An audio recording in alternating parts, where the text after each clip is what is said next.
2000 सालों से पाताल की गुफा में खजाने की रखवाली कर रहा था यह इच्छाधारी नाग। हुआ कुछ ऐसा, जब एक सामान्य मनुष्य खजाने की चोरी करने पहुंचा तो आखिर वो जिंदा बच पाया या नहीं, इस वीडियो में आपको बताने वाले हैं। तो वीडियो शुरू करने से पहले अगर आप एक सच्चे महादेव भक्त हैं तो कमेंट में हर हर महादेव लिखकर चैनल को सब्सक्राइब जरूर करें। आज से लगभग 2000 साल पहले सुशील नाम का एक लड़का उत्तर प्रदेश के बलिया जिले में रहता था। उसकी माँ का मायका बलिया जिले में ही बेला गांव में था, इसलिए अक्सर वो अपने गर्मी की छुट्टियों में अपने नाना जी के घर बेला गांव जाया करता था। उसी गांव में एक बहुत ही प्राचीन कुआं था जो गर्मियों में अक्सर सूख जाया करता था। गांव के सभी लोग उस कुएं के बारे में बहुत सी बातें बताते थे। लोगों का यह मानना था कि इस कुएं के अंदर से ही पाताल लोक का रास्ता है, और सुशील के नाना जी भी उस कुएं से संबंधित कई प्रचलित कहानियां उसे बचपन से सुनाया करते थे। वो कहते थे कि इस कुएं के अंदर के भाग में एक बहुत बड़ा सा पत्थर रखा हुआ है जिसे हटाने पर पाताल का रास्ता निकलता है। उसी कुएं के अंदर एक गुफा भी है जिसके अंदर बेशकीमती खजाना है, लेकिन उस गुफा के अंदर कोई साधारण मनुष्य नहीं जा सकता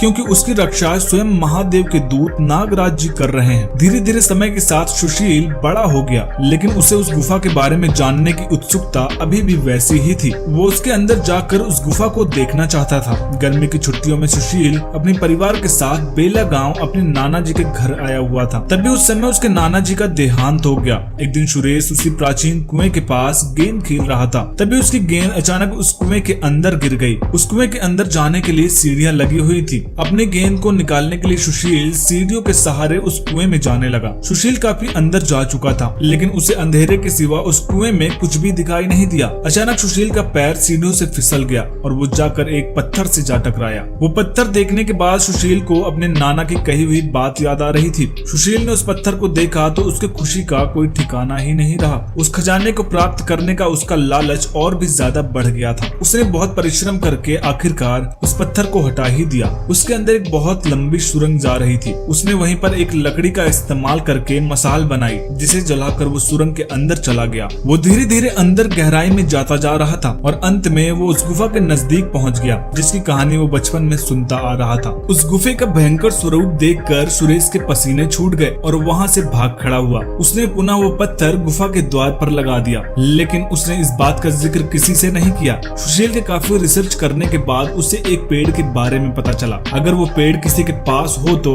नाग उसके आसपास भी नहीं भटकते। वो उसके पौधे को लेकर उस गुफा के अंदर आ गया। जैसे जैसे कोई नाग उसके पास आने की कोशिश करते वो उसके सामने रख देता। वो गुफा इतनी भयानक थी कि सुशील वहां ज्यादा देर तक रुक नहीं पाया और जो उसके हाथ लगा उसे लेकर वो वहां से भाग निकला। परंतु उसे इस बात का अंदाजा नहीं था कि उसकी इस गलती की कीमत सभी गांव वालों को चुकानी पड़ेगी। जैसे उस प्राचीन कुएं में से खजाने की चोरी हुई, अगले दिन से पूरे गाँव पर मुसीबतों का पहाड़ टूट गया। बहुत अधिक वर्षा होने के कारण सभी गाँव वालों की फसल खराब हो गई। सभी के बच्चे धीरे धीरे बीमार पड़ने लगे। गांव में पड़े अकाल को देखकर गांव के मुखिया ने पूरे गांव की एक मीटिंग बुलाई, जिसने सबने यही प्रश्न रखा कि हमारे गांव पर जरूर किसी की नजर लग गई है। जिसके बाद गांव की इतनी खराब हालत देखकर सुरेश समझ चुका था ये सब उसके उस खजाने की चोरी कर लेने के कारण हुआ था, और अपने उस हरकत पर उसे भी बहुत शर्मिंदगी हुई। जिसके बाद उसने सभी गाँव वालों के सामने यह बात कबूली कि उसने उस प्राचीन कुएं की गुफा में जाकर खजाने की चोरी की है, जिसका दंड पूरे गाँव को भुगतना पड़ रहा है। मैं इसकी गलती के लिए आप सभी लोगों से क्षमा मांगता हूँ। जिसके बाद गांव के मुखिया ने सुशील को दंड दिया और उस खजाने को पुनः अपने स्थान पर पहुंचाने की व्यवस्था करवाई।